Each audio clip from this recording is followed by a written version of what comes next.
वीएनएफ का जो स्पीड का फंक्शन है वो सही से इस्तेमाल कब होता है, स्पीड के फंक्शन के साथ ही उसका सही इस्तेमाल होता है। हम स्पीड को कब सही से इस्तेमाल करेंगे, जब हम उसमें स्प्लिट के फंक्शन का इस्तेमाल साथ में करेंगे तभी वो होता है। तो चलिए मैं बताता हूँ किस तरह से स्पीड और स्प्लिट को इस्तेमाल किया जाता है। मैंने अपना वीएनएफ खोल लिया है और उसमें एक वीडियो को मैंने इंपोर्ट भी कर लिया है।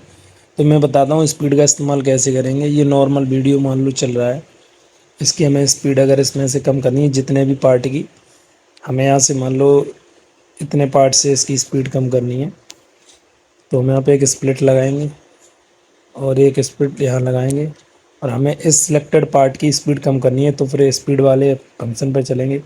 ये हमारे पास जो मेंटेज हैरो टाइम ये दे रहा है नहीं, ये पहले से मेंटेन किए हुए है कि इस तरह से स्पीड कम ज़्यादा होगी। तुम चाहो तो खुद भी कर सकते हो इस पर जाकर। मैं मान लो स्पीड कम करना चाहता हूँ तो इसको पकड़ के जो वाइट बिंदु है इसको नीचे खींच दूंगा। ये अगर चाहो तो और भी कम कर सकते हो, ये इस तरह से। अब मैं वीडियो को चला के दिखाता हूँ। शुरू से देखो, यहाँ पर स्पीड थोड़ी ज़्यादा है, फिर यहाँ पर देखो स्लो हो गई स्पीड, कितनी स्लो हो गई है। देखो अभी ये स्लो चल रहा है, यहाँ से देखो इसकी स्पीड बढ़ जाएगी। ये देखो नॉर्मल हो गया।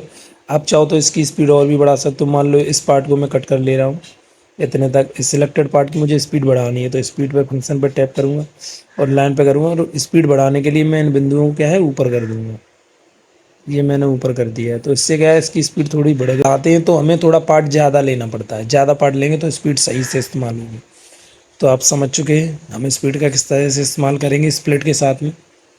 वीडियो अगर अच्छा लगा हो, जानकारी महत्वपूर्ण हो, तो चैनल को सब्सक्राइब कर देना और लाइक कर देना, कमेंट भी कर देना। Thank you.